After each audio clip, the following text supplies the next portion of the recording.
Oh yeah. Another certified classic. Young Wars are at it again. You're tuned into the Off-Brand Podcast. Word to your mother. Hello and welcome to episode 3 of the Off-Brand Podcast, where we talk design, side projects, life, and get a bit off topic with our creative friends. I'm Dave Lydiard, that's Kyle Tillman. Oh, hey there. And yes, I got it in. in this episode, we're joined by artist, muralist, illustrator, and founder of Honeybones Gallery, Jesse Wright. What's going on, Jesse? Can I say hi there too?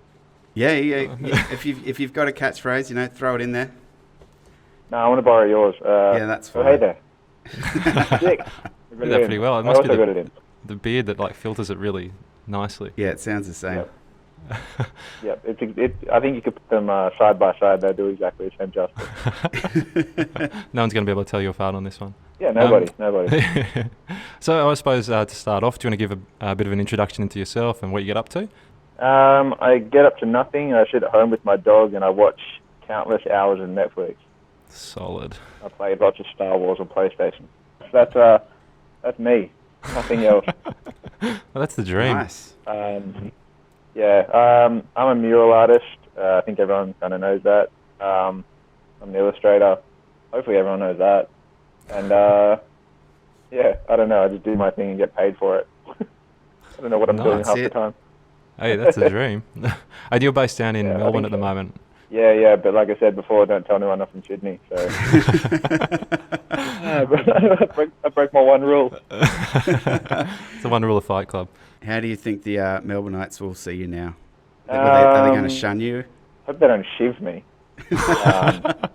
Maybe I think I'm a bit more less dangerous now. I don't know. I'll just try not to walk around Lygon Street with look like I'm carrying mum's groceries, like with just when you walk out the gym, you got hot sauce under your arms, just like all puffed up. I don't know if I can do that anymore now that they know I'm from Sydney. So you're just a soft boy now. Yeah. SAWFT. Sure. So I suppose, and what do you get up to outside of Star Wars, hanging with your dog and just chilling at home and Netflix? What do I get up to? Yeah, I don't know. Good question.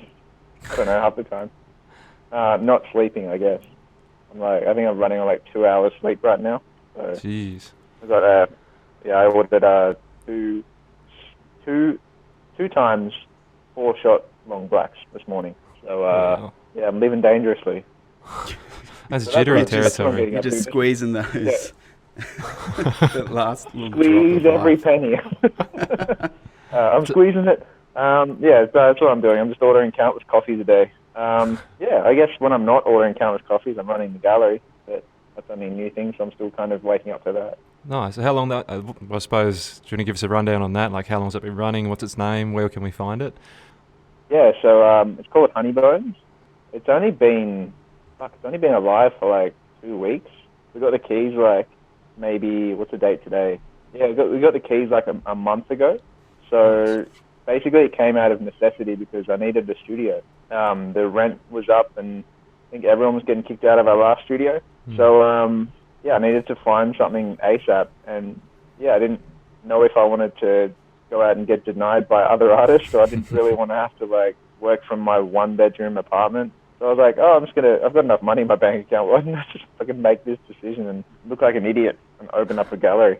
So I don't know. So it felt good on paper, but then I get to realize how much work's involved, and you're like, maybe it wasn't the greatest decision.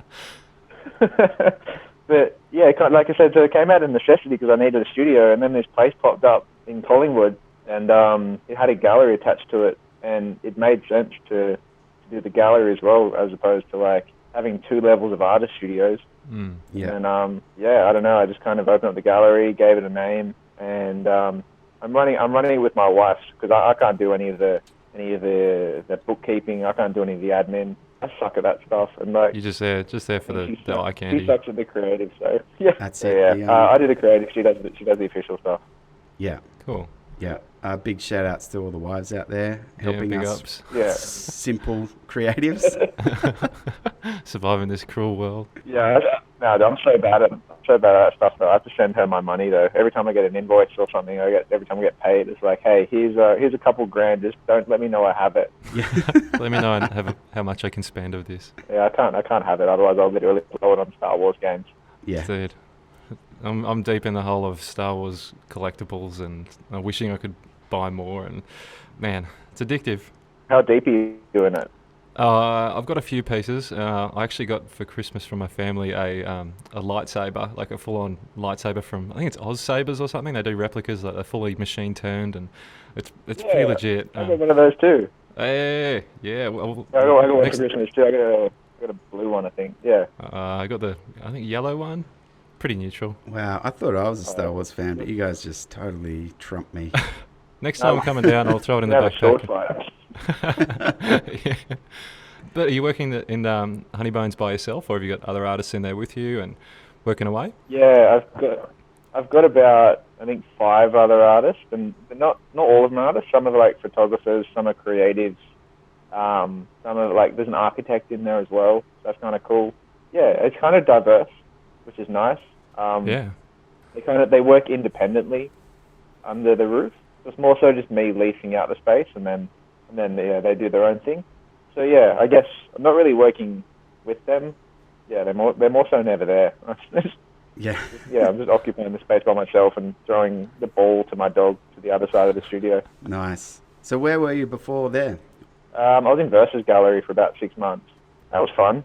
But yeah, they kicked us out because of construction. I think they're doing the demos on it. And Right, yeah. yeah, it's like 20 people have to go. I saw the photos from the launch or the first exhibition. It was packed and it looked so good. Yeah. Oh, thank you. Fucking nuts, to be honest. I genuinely couldn't believe it. Like, I think I spent a little bit too much on marketing. I think I just put the wrong price in, and there's maybe did a Corey Worthington, and then hundreds of people rocked up. Shout out Corey Worthington. So all I need is the white sunnies now. Yeah. But yeah, it was really cool. It obviously had a great appeal because it was like a group show. It had a point of difference because it's a gallery that's not just white. And I think the fact that it was a launch show with like free piss really helped people. Yeah. Yeah, I don't know. It felt pretty good. There was a period for like half an hour where I couldn't even get into the gallery. I was like, all right, I'm out here now. Just like waiting outside. That's cool. That's good. That was kind of alarming, but at the same time I was like, oh, I just got to own it. Kind of nice. Yeah. Yeah. Yeah, that would have been a good feeling, seeing everyone there, especially after putting all the hard work in, forking out for the lease and taking that leap. Yeah. Have you done much curation previously?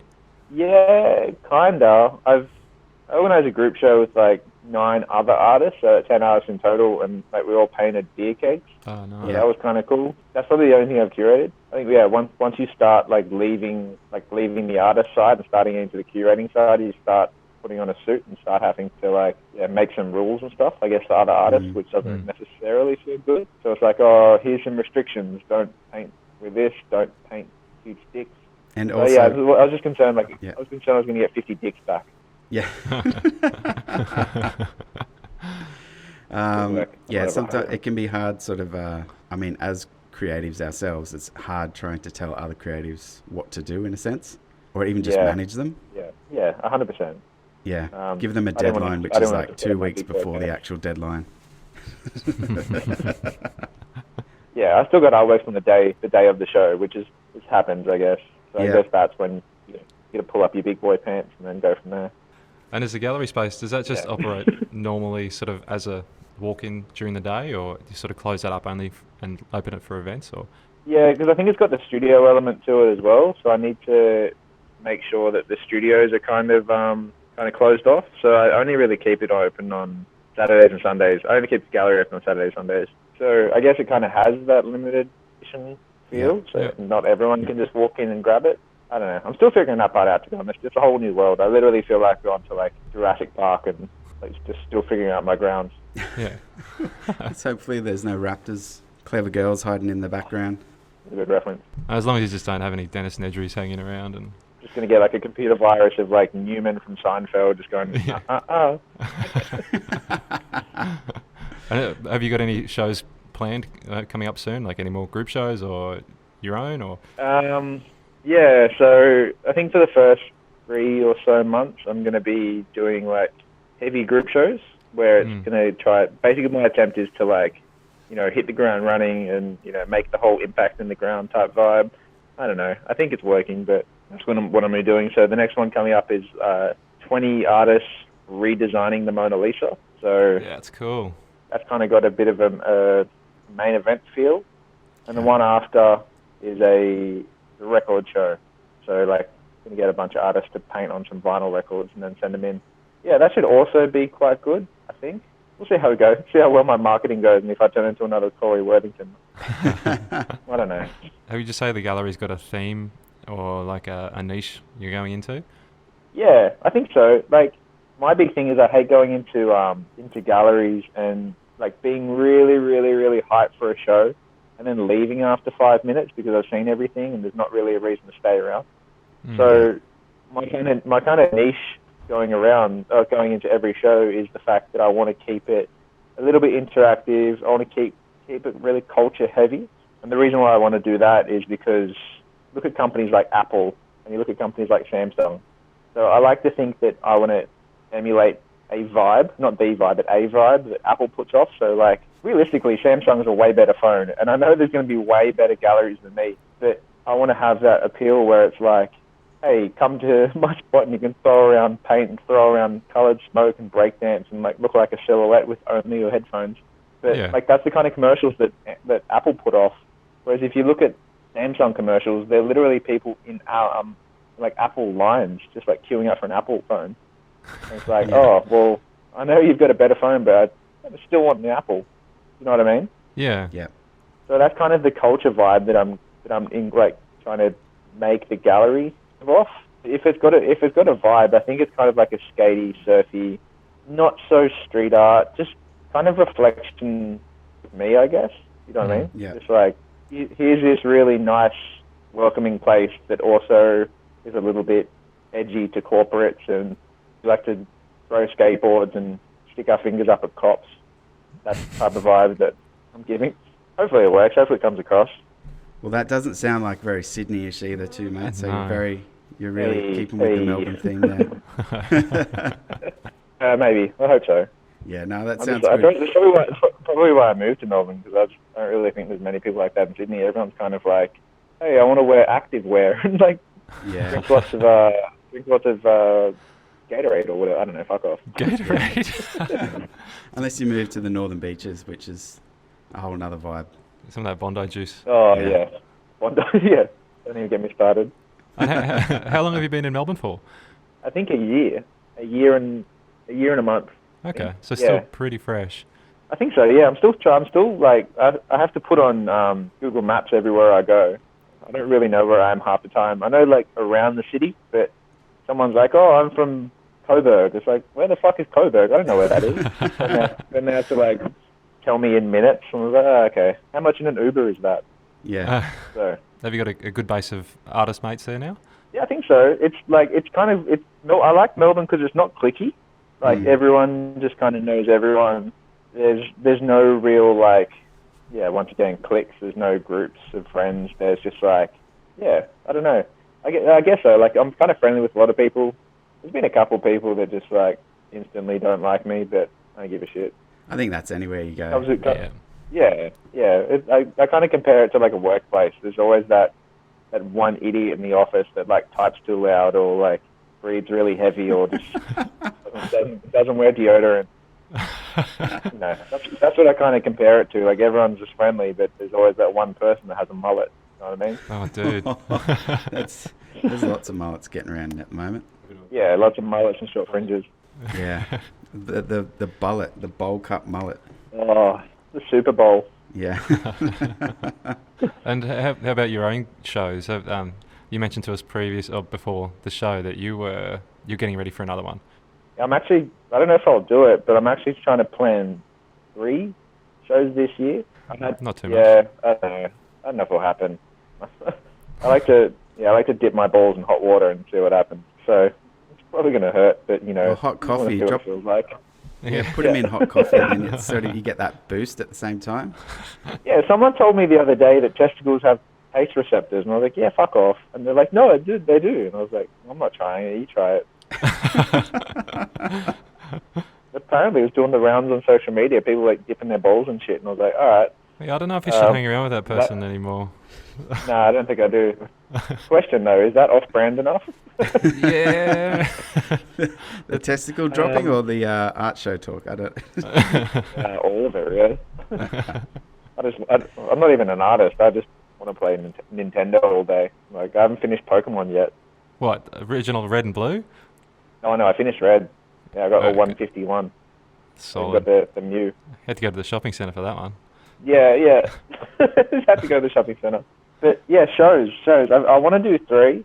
I had one slotted in February for the gallery, but obviously due to demolition, it had to be moved back. So the one in February is now in November, and that's called Luck is for Losers. And the big reason why I just didn't move that back a month is because I can't really do a show based on misfortune. But there's fucking like bushfires across the entire country. So I was like, wrong time. So I moved that back to November, and that's going to be on Friday the 13th. So I kind of makes sense to me to do it then. But the next one coming up is called Commandments. So it's based on Biggie Smalls' 10 Crack Commandments that kind of applied to business, I guess. I don't know, whatever. Applied to something. Applied to what I'm doing. If it works, it works. Yeah. How many pieces is that one going to end up at? I'd want to say 10. Yeah. I feel like there's going to be a couple more, just like a couple of Biggie portraits and, you know, a couple little extra things like that. But I think there's definitely going to be 10 main artworks. I don't know. It'd feel weird. It'd feel weird to do more than 10, to be honest. Yeah. Everything in life's worth overdoing, right? That's it. Yeah. Just like dipping your balls in hot coffee. How's that feel? Does it feel good? You're doing it right now. You know we're all going to be Googling that as soon as this is done. Yeah. Like, Just send it to pedestrian TV and see if it catches on. Or brown cardigan. Do you have that in Gold Coast? Oh, yeah. Yeah. I think Yeah. half the A lot of content comes half of from the here. content's from here. Yeah. Like that hearse. Oh, yeah. We love big stiffies or whatever it is. It's like a big Ford hearse. Yeah, that's just down the road. Oh, shit. Okay. Need a photo of that. Need some photo reference. Yeah, we'll put that in the show notes. No. Yeah. And your other group shows that you've done previously, how did they come to be and end up going? The keg one didn't really go that well. I didn't really do the Corey Worthington type marketing. I just kind of kept that as word of mouth, and hopefully it would float. But it went all right for the mass appeal. But yeah, I didn't really have the turnout that I wanted, so I kind of took some pieces from that and then applied it to this one and everyone going forward. You got to flop sometimes, right? So that was okay, but I don't know, I think I drifted away from the question, to be honest. But do you find that I suppose doing the art shows kind of I suppose it's more of an outlet from your commercial work, and it just sort of I suppose a bit of a different sort of workflow. Oh man, my questions are fucked. I don't do any prep for this. I'm sorry. Does that make sense? That's all right. Yeah, no, I think I always look at it as like one for me and one for them. Yeah. So like I think my work is heaps of commercial stuff, and I try and do stuff for me, because if I feel like I'm not doing stuff for me, then I'm going stale. Yeah. You know what I mean? Yeah. I know exactly what you mean. So like my big thing with art, and the only reason why I got into art as a kid was to express myself, and if I couldn't express myself, then I didn't really feel like I was doing art. Yeah. And I still kind of look at it like that. Like if I see art, it's just like, hey, here's this portrait of this really pretty girl. It's like, oh, is it really expressive? Is it really art? So I still kind of question that stuff. Like even if it's not my own, but like that's art for me, is expressive, and I guess commercial work isn't overly expressive unless it's a free brief. You know what I mean? Yeah. Yeah, that's it. Usually sort of just sticking to a brief, to what they want. You can sort of intertwine a little bit of expression in there, but most of the time it's just to please the client. Yeah. I look at it like that, to be honest. So I guess art shows they're for me. I guess that's how I can get my outlet out there. And if it's like a body of work over time and I'm just kind of building towards it, then that kind of feels good, I guess. I suppose then it's less pressure then too, if you're just sort of ticking away, getting that little expression out in between jobs. Then, because then sometimes I know if you book in a solo show and then you're like, shit, I've got to do a solo show. It almost becomes work because you've left it too late. Yeah. I always leave it too late. What do you think your split is now between personal work or your gallery work and more client-driven? Honestly, I would like to put it on a scale of out of 10, but I feel like it's like the gallery and the commercial stuff is starting to get feel like full-time work. So it feels like, the commercial work is like an 8 out of 10. The gallery stuff is like a 7 out of 10. So it almost surpasses the 10 scale, if that makes sense. So that's why I'm getting 2 hours a night, 2 hours of sleep a night. There you go. And the personal stuff isn't really taking as much of a front seat as I want it to. Hey, I'm lucky enough that I've got a couple of clients at the moment, which are pretty happy for me to flex. Yeah, sadly, it's not really taking a front seat, but yeah, I think it's taking up a lot of time, the gallery and the commercial stuff.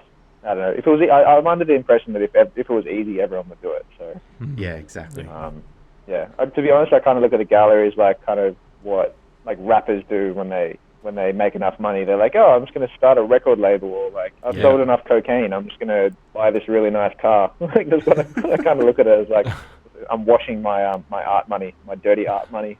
Yeah, that's a pretty good analogy. Hopefully it applies. I make a lot of shit up.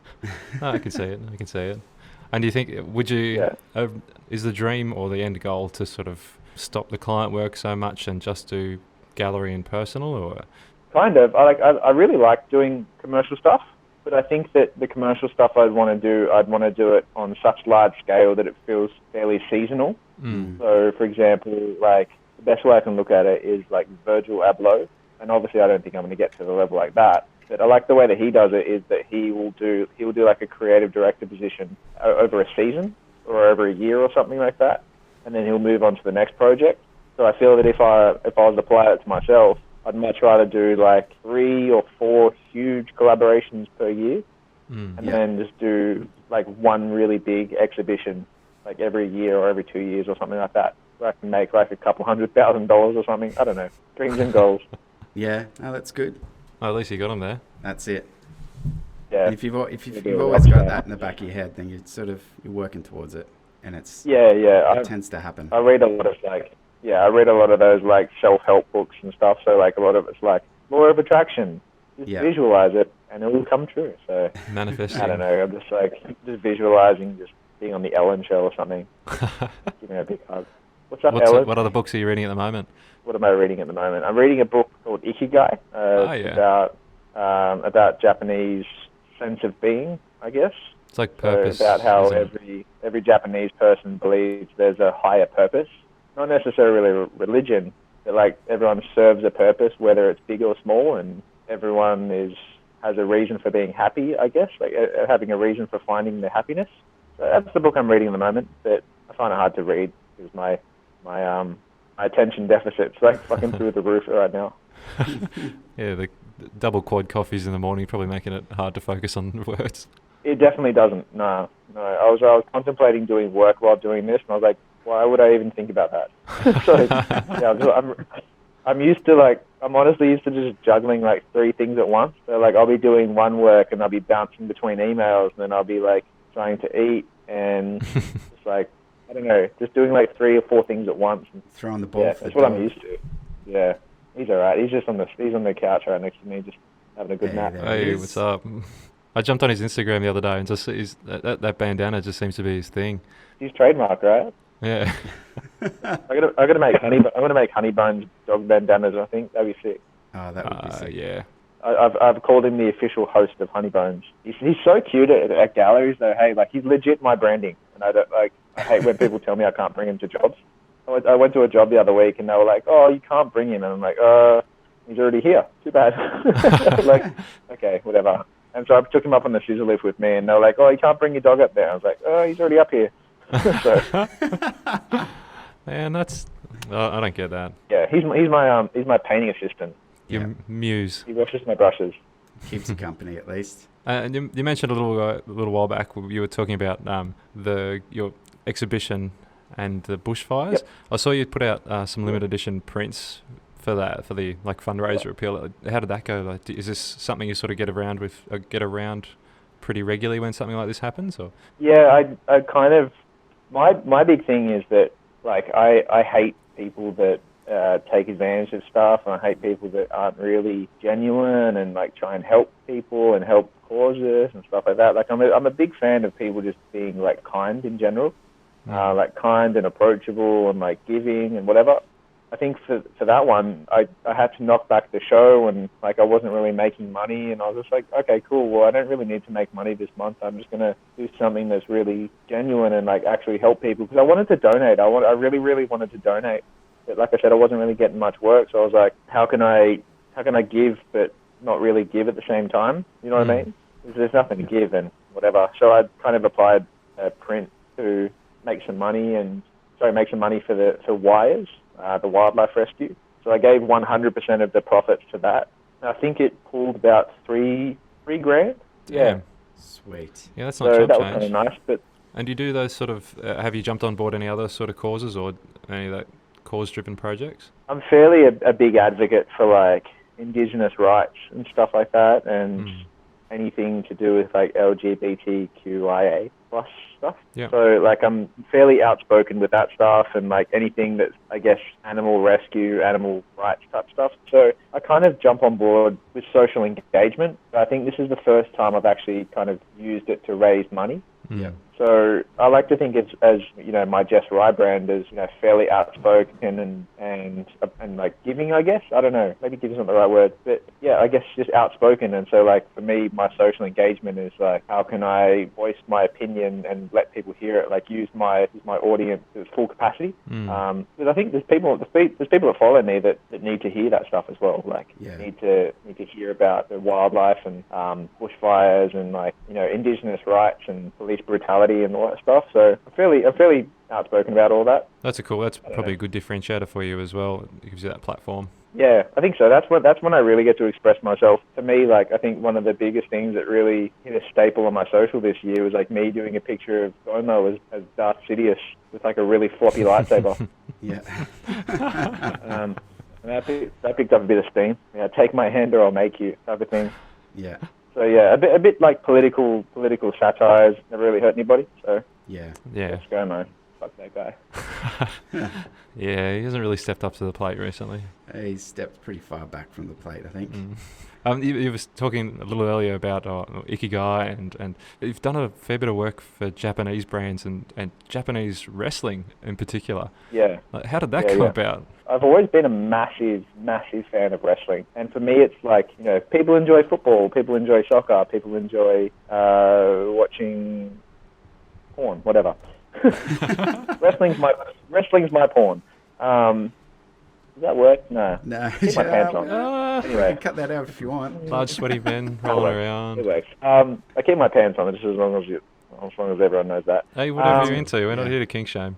Yeah. Yeah, man. I wear my Speedos and just flex.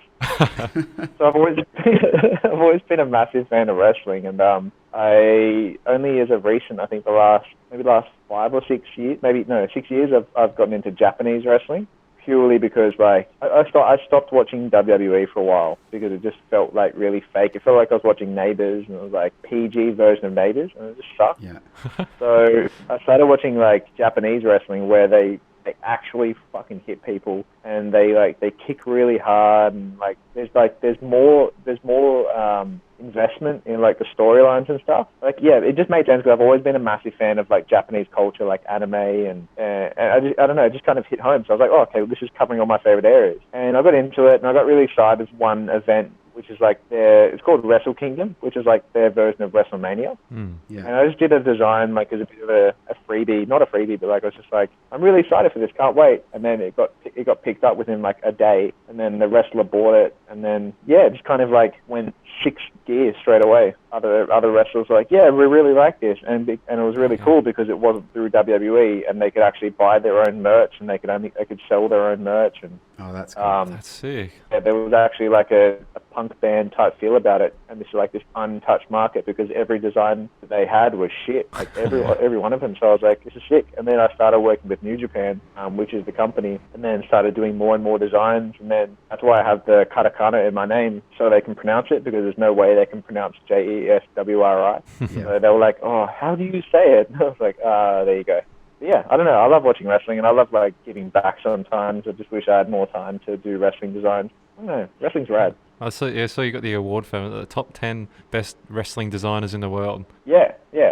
I don't think I got number one. I wish I could find out with the actual list, like the Triple J countdown.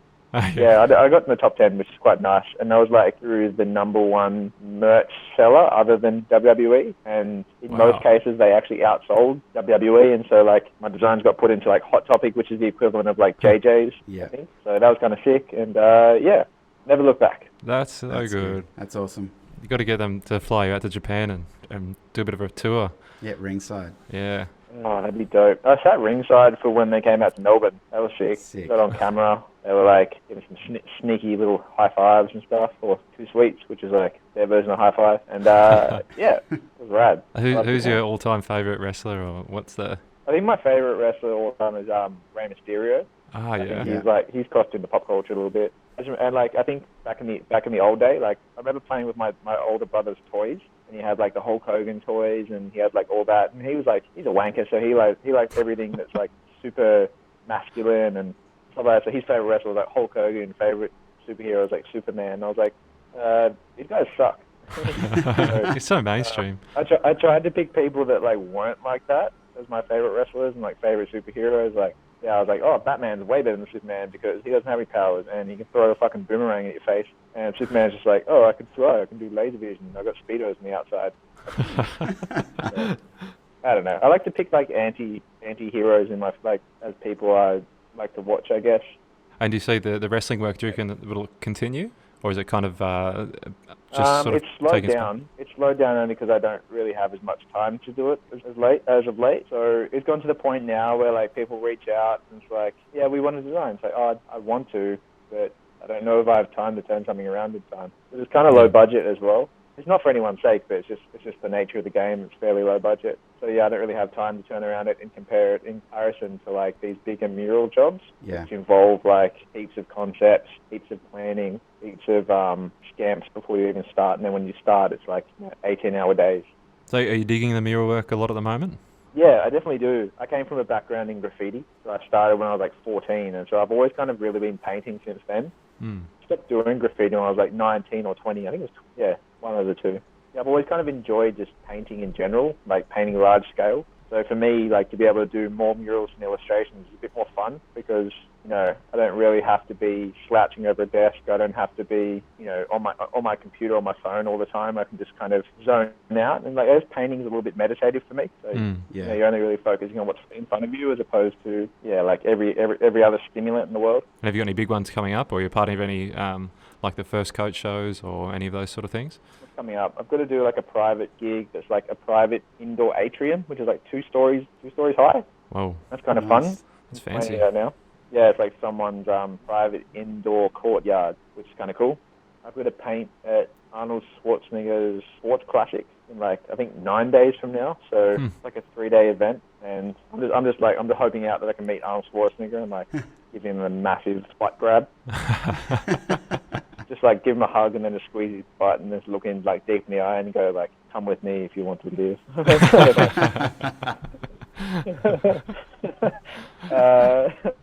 don't know. I just want to wig out. Yeah, little bits and pieces. I think I'm just trying to keep up. I got a couple Young Henry's gigs, a couple of Pirate Life gigs, and that's kind of my March. I think I can't remember what's in April. Yeah, that's the rest of March for me. Man, so, busy. That's sick. Yeah, it's nice. I'm not going to complain, but I want to. And did you find that the amount of work you were doing increased coming from Sydney to Melbourne? Yeah, I think it did, hey. I think in Sydney, I've always looked at Sydney being fairly cutthroat. You know, like I said, there's a lot of clicks in Sydney. There's a lot of, I'm just going to say it, there's a lot of, like, backstabbing for work. So, like, a lot of artists will not all of them, but a lot of artists will find out you're working with clients and then reach out to clients and like undercut you and stuff like that. Oh man, that's shit. And yeah, it happens, but I think there's not a lot of that in Melbourne. Like in Melbourne, it's just like, oh man, you got that job, that's so sick, awesome, nice work, man. It's been like that. Whereas in Sydney, it's like, oh hey, you got that work. How did you get that work? Do you mind if I get that contact too? Wow. So, Yeah. or like, hey, you've got this recipe for success. I'm also going to copy that style in a way. And it's not just mine. I've seen it just across the board. Like the amount of people that just emulate Kentaro Yoshida's or like Ben Brown's or Shindy's work. It's like, oh, all right, cool. Yeah. So that's Sydney for you. But I feel like it's definitely kind of blown up since I got to Melbourne.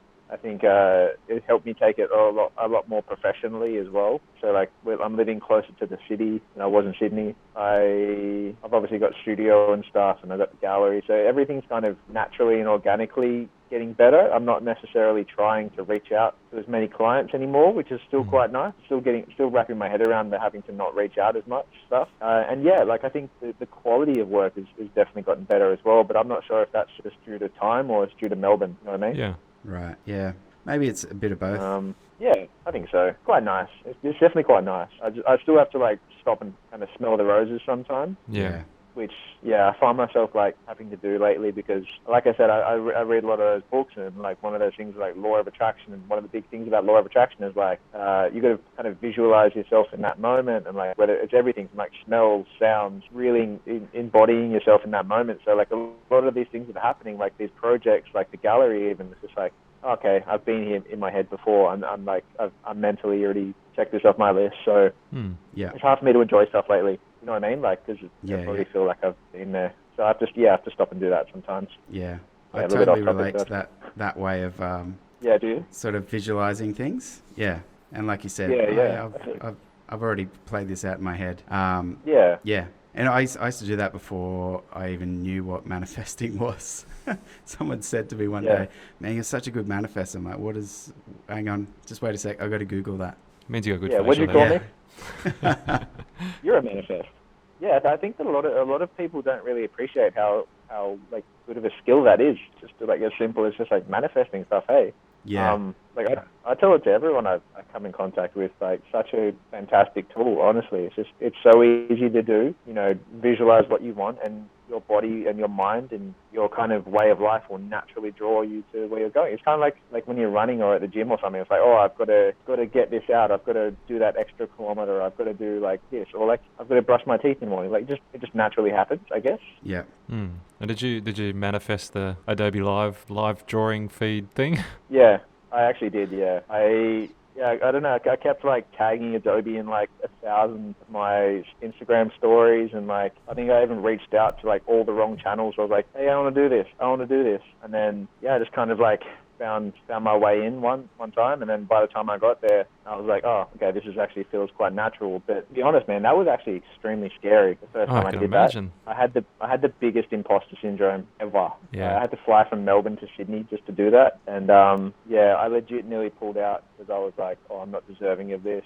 I don't know what I'm doing. Someone else deserved this spot, and then I did it, and then like the guy Flynn who hosts it, he's like, man, everyone said the same thing. You know, you're not the only one. So I was like, oh, that's actually really refreshing to know that everyone's like on level playing field. Everyone kind of thinks the same, and that was super scary. So that was actually, whilst I did kind of visualize that was also one of the only times I've been quite nervous for a gig too. Well, man, you're more than deserving, mate. The work's sick. Virtual you hug. guys. Yeah, bring it in. Yeah. I appreciate that. I really do. You got any plans to come up this way, up to the Gold Coast, Brisbane area anytime soon? I want to. Yeah, I want to. I've got like a piece in an exhibition that's up there. I think right now. I think it's called Bruce Vegas. Okay. Piece in that. And funny enough, like a couple of people reached out to me like this week alone. They were like, "I hope you come to Brisbane." I was like, "Oh, I'd rather come to Gold Coast." So yeah, I want to really badly. It's just a matter of like I need to line things up. You know what I mean? Like if I was going to come, I'd want to come for more than one thing. Yeah. I suppose you got to tee everything up at the gallery and make sure that's running while you're away and all that rest. Yeah, I got to give that a couple more months. It's actually gotten quite full on where me and my wife are like, all right, we need to like allocate a holiday period to this gallery because we can't really take bookings over holidays. So yeah, I think like we've kind of locked out a bit of June, I think, at the end of June, just to figure out a holiday. I want to do a lot of things. I think there's a lot of time I need to step away from work as well. I feel like you just kind of everyone gets so encapsulated in what they need to do and what they are doing, and they don't really get time to think about like, what does my body need? What does my body want? Yeah. How am I feeling, type of thing. So yeah. How do you find that balance, or refill your cup at the moment? At the moment, the cup's on dregs. To be honest, Just fill it up with energy, just coffee. Dunk your balls in. Just dip my balls in coffee. It really helps. I don't know. I don't really know how I gotta refill my cup. Hey, I think just like good music and bits of sunshine and some exercise, and I'm okay for another day. Yeah. Yeah. I wish I knew the answer to that, but my life really doesn't have a lot of balance right now. It's just I feel like my accelerator's just been duct taped down. That's what it honestly feels like. Yeah, I think in times like that, just having the dogs around helps heaps. Yeah, he's just on this couch right now, just giving me the biggest fucking side eye. He's like, just take me out for a walk, throw that ball. Yeah, he's just like, fuck you, man.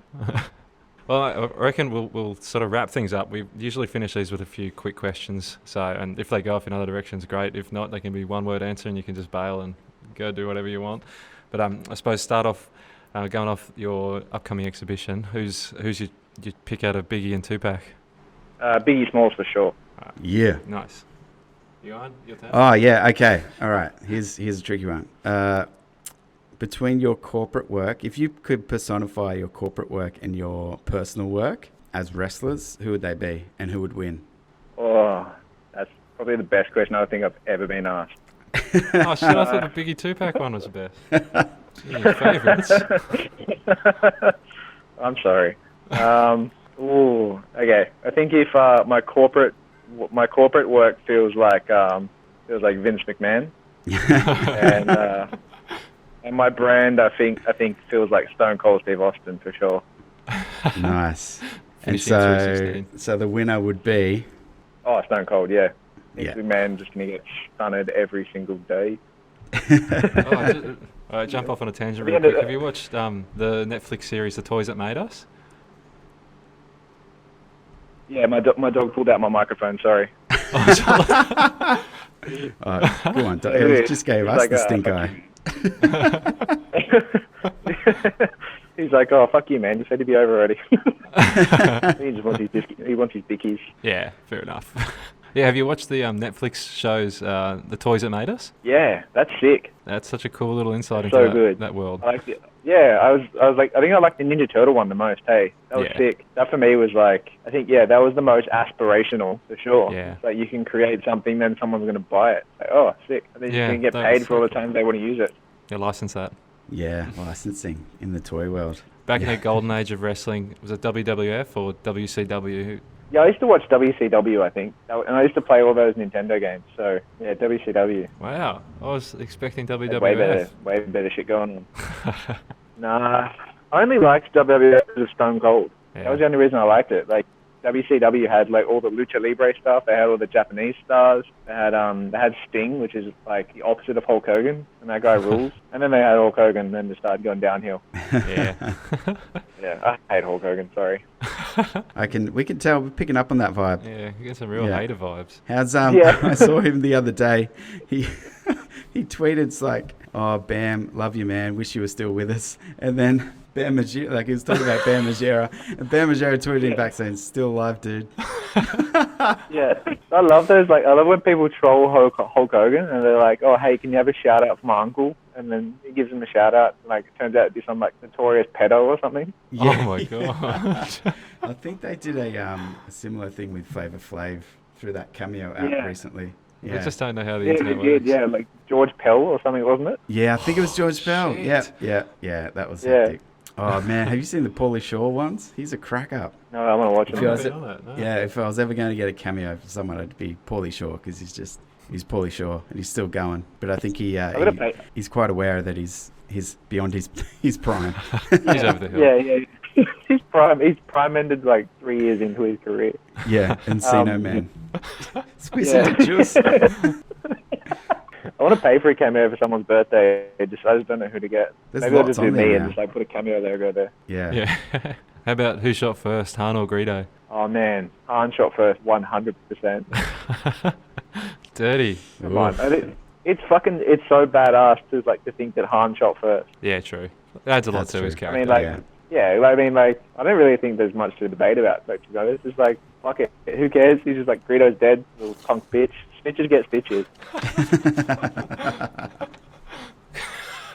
Greedo's a little shit. Like, even if you seen episode 1, like he's running around Anakin's pod racer. He's trying to fucking snitch on him. He's like, shut the fuck up, Greedo. Wow, there you go. I'm gonna have to go back and rewatch that just to. Yeah, I kind of blasted those out of my memory. Yeah, I got beef with Hulk Hogan and Greedo now. Yeah, fair call. That's fine. Who would win in a wrestling match? Probably Greedo because he's not racist. I reckon on Sweet. that note, that's probably a really good way to finish up. Yeah, I think it is. Greedo not being racist would be cool. Yeah, that's the tagline. How does Jesse Wright really think about racist wrestlers? But yeah, thanks so much for Tune in joining us live on Tuesday. and for powering through a few Man, little thanks so much for having me. technical I really appreciate malfunctions. it. Yeah, thanks, man. We really appreciate you coming on. Do you want to let the people know where they can find you and follow the gallery and everything else you're doing? Yeah, for sure. You can Google search Jesse Wright, and I'll pop up anywhere. Like Candyman, to show my name in the mirror. I won't come because I'm too lazy to play Star Wars. Just bring a coffee. Yeah. You can find me in the coffee shop. I don't leave. So it's Jesse Wright across all socials, and I'm trying to do the same for Honeybones Gallery. Got a few things coming up there, so we'll see what happens. And if you want to follow my dog, it's at Staffy Dingo. Yeah. Yeah, Steffi I'll get him Dingo. on the Ellen show as well. Yeah. We're not going to get him on the podcast, though. He's shit with technology. Nah, what a jerk. Yeah, he just fucking pulls out the microphone. Like, fuck you, man. Give me bickies. I was about okay, so, whoa. Yeah, no, that was good. What happened? You can find the Off-Brand Podcast on Instagram at offbrandpod. We'll keep you up to date on these episodes that are coming up and in the past and in other alternate dimensions. You'll find me on Instagram at dave.lydiard and Kyle at Kyle Tillman. We know. Yeah, Kiel. People know. Yeah. But thanks for tuning in to another episode of the Off-Brand Podcast, and we hope you tune in again whenever we decide to record and drop another episode. We'll just see what happens, see how we're feeling. Yeah, we don't schedule this shit too hardcore. Yeah, it's the city of pants type stuff. But thanks again for joining us, mate, and we'll catch you again soon. Check you soon, mate. Thank you, guys. See ya. See ya.